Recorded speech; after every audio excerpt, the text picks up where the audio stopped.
Welcome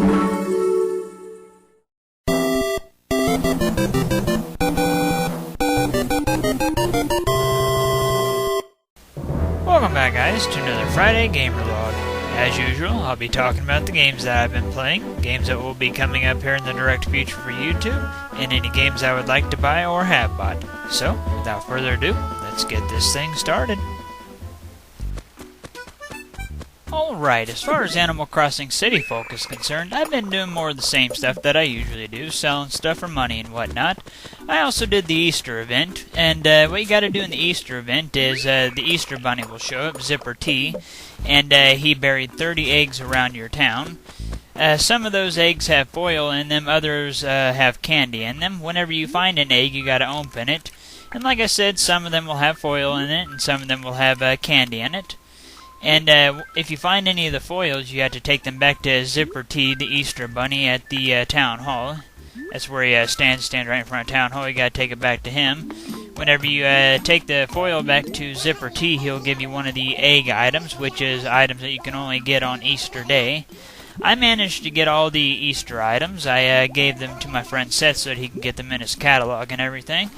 This event wasn't too bad. It was kind of fun, I suppose. Not the funnest event around, but still kind of fun to go treasure hunting. That's what Easter's all about, I suppose.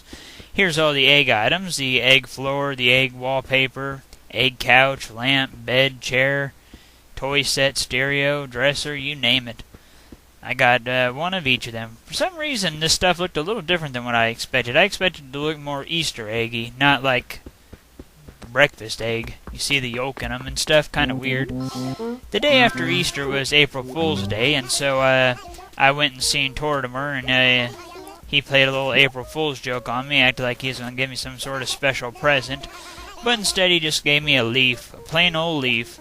But hey, you can only get this leaf at April Fool's Day if I'm not mistaken. So at least I got that added to the catalog. I gave the leaf to my friend Seth so that he could get it in his catalog as well. My friend Seth managed to get the Triforce from Crazy Red. It's a pretty cool item.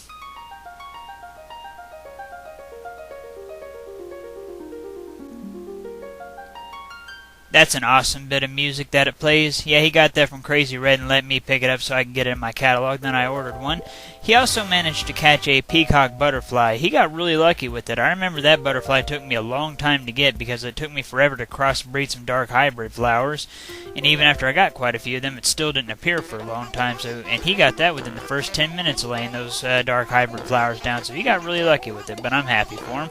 I also seen Rossetti for the first time ever in this game since Wi-Fi froze on me and I had to restart the game. He came out to shoot me out for something that wasn't my fault.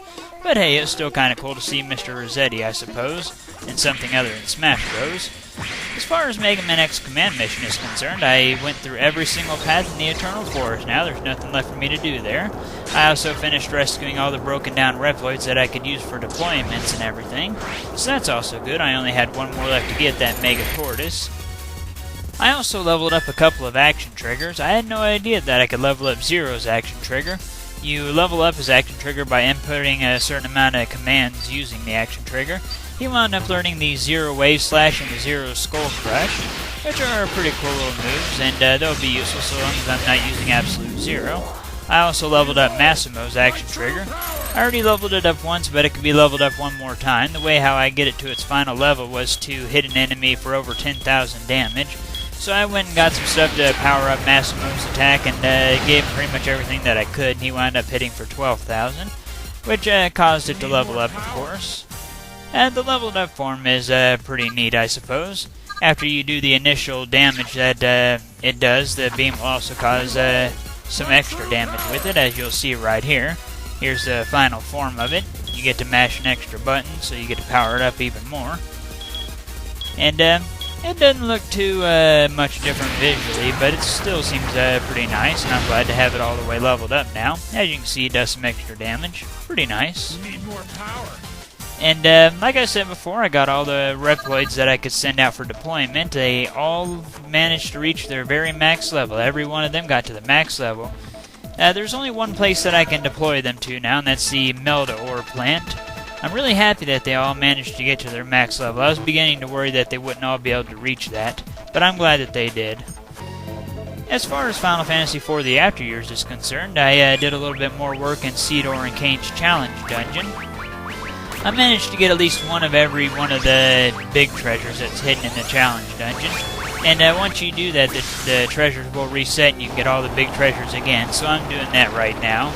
I'm going to try to get all the diamond armor for Ceodor, Kane, and Cid. I already got all the diamond armor for Ceodor. So now I'm trying to get the armors for Kane and Cid now. As far as the hunt for the Mind Flayer summon is concerned, still not having too good of luck with it. We'll get it eventually though, like I've said in previous gamer logs. It's just taken a long time.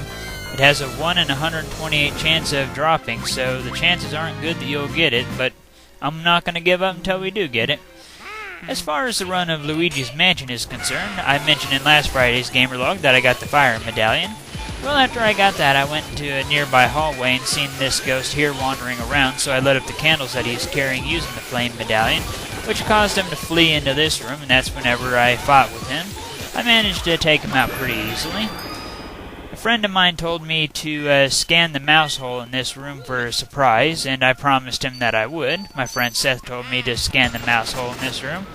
So I did, and it wound up taking me to a room with a lot of treasures. He didn't tell me that I would need my flame medallion prepared and everything. So the first time that I came to this room, I wasn't prepared. I actually didn't know that the ghosts were ice ghosts, and I didn't know what I was doing wrong, and I wound up getting a game over. Which I came right back to this room after the game over, only to game over again because I didn't realize that every time you restart the game, your medallions have 0 power to them. But the third time was the charm, and I managed to clear out the room, and I got a lot of money, as well as some gems for it, an emerald, a sapphire, and a ruby, which were all really good for money, and I'm glad that my friend Seth told me about this room. I doubt that I would have found it if he didn't say anything to me. This right here was my very favorite room so far in this entire mansion. You can go around and hit all these instruments, and once you've hit them all, they'll be playing the Super Mario Bros. Overworld tune, which is always a classic tune, of course. Once I ran around and made all the musical instruments start playing music, the next big ghost happened to appear. Her name is Melody, and she was playing on the piano. After I talked to her for a minute, she decided to play me a tune on the piano, which of course is the underwater theme from the original Super Mario Bros. On the NES. After she got done playing, she asked me what I thought the composer was going for, and of course I guessed water, which was an obvious answer. Then right after that, she started attacking me with her sheet music, so I sucked up all the sheet music. Then after that, that's when the real battle against Melody started, and just like all the other big ghosts, she wasn't too terribly hard to take out or anything. I took her out fairly easily, and then once I defeated her, I got a key, which led me to another room in the mansion, and to our next big ghost. We'll get to that whenever we get to that, though. Like I said, this right here was easily my favorite room in the entire mansion so far, just because of the way how you can hear the original Mario Bros. Tune in it, and the ghost was really cool as well. I liked how she played the piano. After I defeated her, I came to this room, which is whenever I found the glutton ghost, and I sucked up all of his food, which made him really mad. He started spitting fireballs at me, and that's whenever he revealed his heart, and then I was able to start fighting with him and everything. He went out without too much trouble as well. Once I defeated him, the lights came on in the room and a treasure chest appeared. After I opened up the treasure chest, a bunch of money came out. I was expecting a key, but money is also good. I got a diamond as well, on top of all the gold and coins and everything that I happened to get with it. So that was always good. After that, I made progress a little further into the mansion. That's whenever I came to this room and I took out all the ghosts. After taking out all the ghosts, I opened up the treasure chest and I got the water medallion, which is always nice. Now I have another element for my vacuum, the Poltergust 3000. So I used the water elemental and left out the back door to the backyard. That's whenever I fought this skeleton ghost. After defeating the skeleton ghost, he left a bone in the yard, which lured the ghost dog out. And the ghost dog wound up being our next big portrait ghost that we had to get. So I fought it out with the ghost dog, and once again, nothing too much, not too much trouble. I took out the ghost dog, and then after I did that, I seen like a little sparkly area in the doghouse, so I scanned that with the Game Boy Horror, and then that took me to the graveyard where I fought a whole bunch of these skeleton ghosts. After I defeated the final skeleton ghost, the gravestone here in this graveyard started glowing, so I went up to that gravestone, and that's whenever our next big boss of the game appeared. I forget his name, but I think that I like the baby a little bit more. He is a little more creepy in my opinion. Whenever I first started fighting this boss, I wasn't quite sure what I'd have to do. What this boss does is he makes lightning strike, and whenever the lightning hits the ground, it creates like clones of him, pretty much. They're like little transparent clones of him. And I didn't know what I had to do at first, so I tried to lure those transparent clones into the real guy himself. Thought maybe that might do something, but that didn't do anything at all.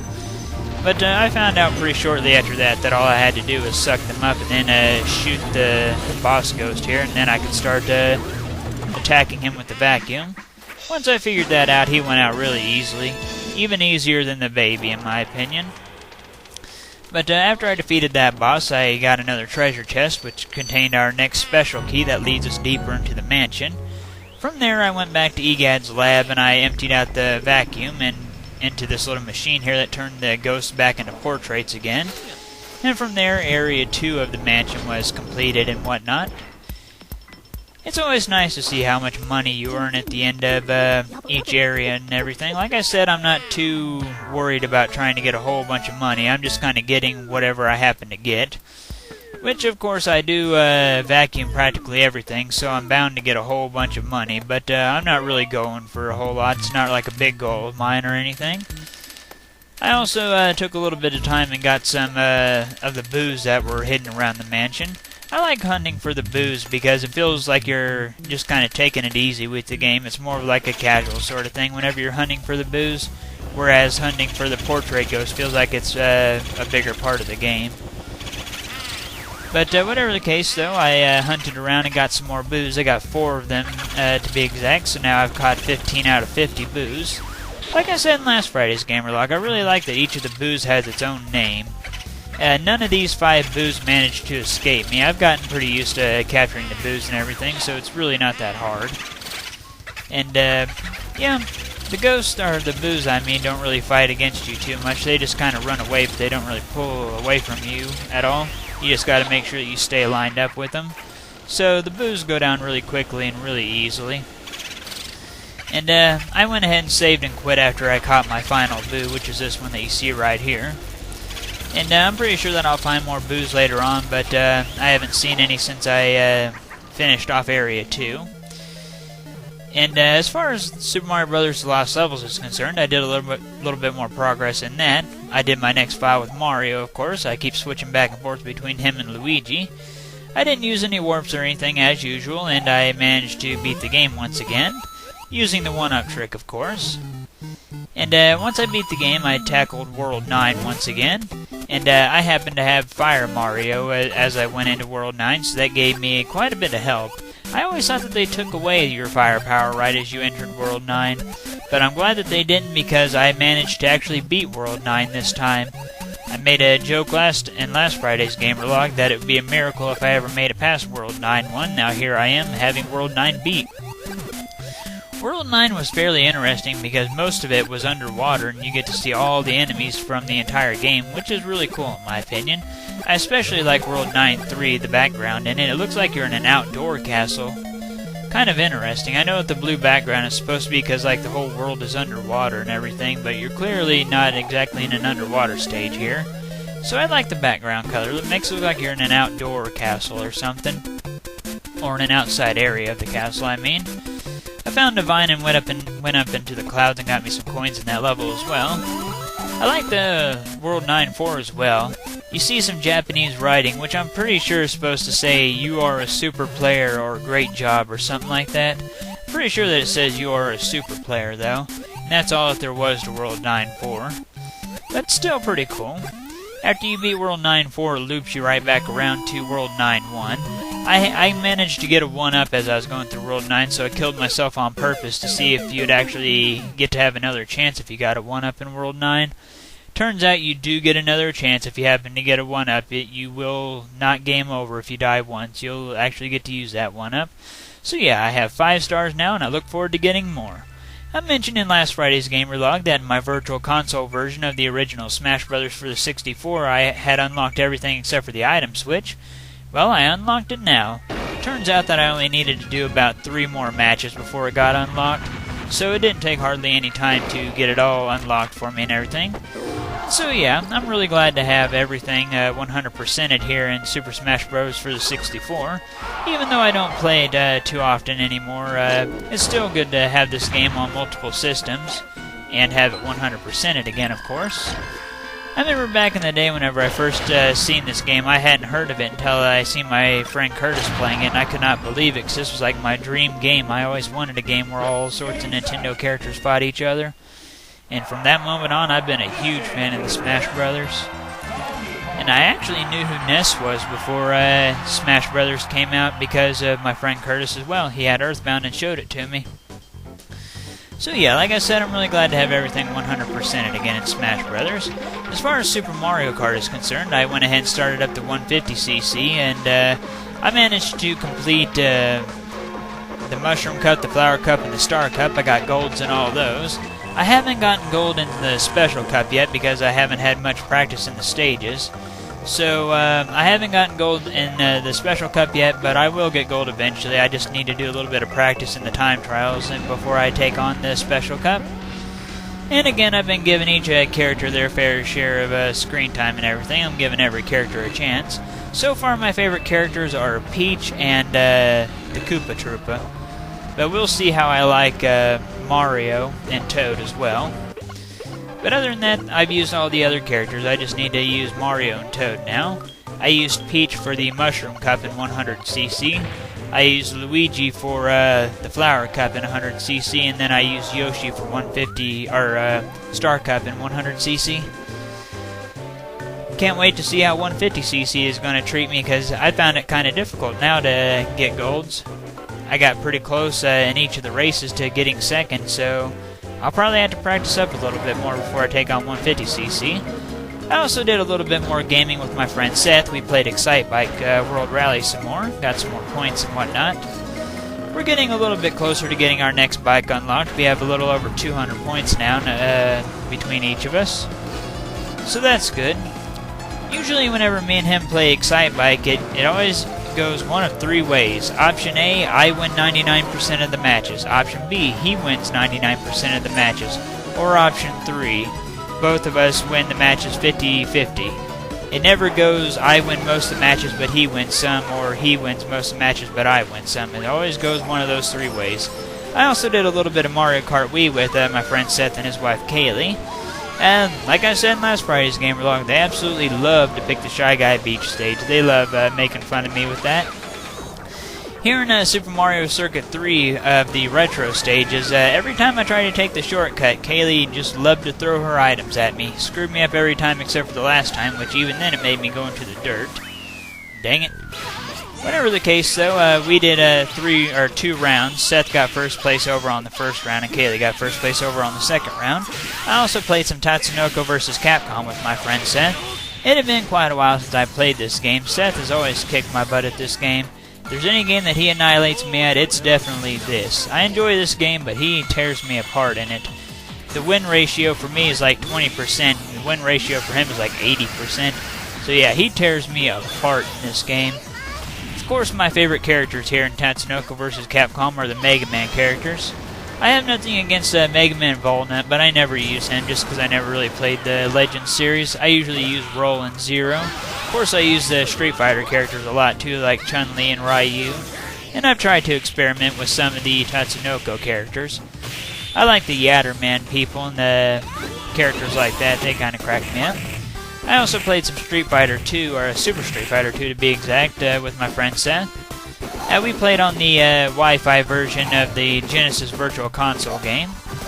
But yeah, that was quite a bit of fun. We hadn't done Street Fighter in quite a while. Street Fighter is a game where it usually goes 50-50 for who wins each match. Unlike in Tatsunoko vs. Capcom, where Seth almost always annihilates me, it goes about 50-50 in Super Street Fighter 2. So that's good. Like I said, it had been a while since we got to play this. Guile's stage is Seth's favorite one. It has really good music, and I like the plane that you see in the background of Guile's stage. Yeah, we both got a double KO on each other. We couldn't help but laugh at that. My favorite stage in the game is probably Balrogs. I really like the music in the casino-type area. Like I said before, it goes about 50-50 for who wins in Super Street Fighter 2. In this match, I was Ryu and Seth was Cammy, and boy, he tore me a new one. I had no chance at all. So yeah, he destroyed me in my favorite stage. But yeah, like I said, I really like the stage because I like the whole casino look that's going on with it, and the music is really good as well. Although the music isn't as good as the Super Nintendo version, even though it's the same song, it sounds better in the Super Nintendo. Just that Genesis sound chip and all. As far as video game purchases is concerned, I just recently picked up a game that I used to play all the time whenever I was a kid. I just recently picked up Toonland. I used to play this all the time at the local library whenever I was a kid, and I managed to find it for pretty cheap, so I went ahead and picked it up and I relived some of my childhood memories. This is a kind of a point-and-click adventure type game. You click on things and they'll sing a song or make a wacky noise. Just one of those type of games. Alright, time for the question of the week.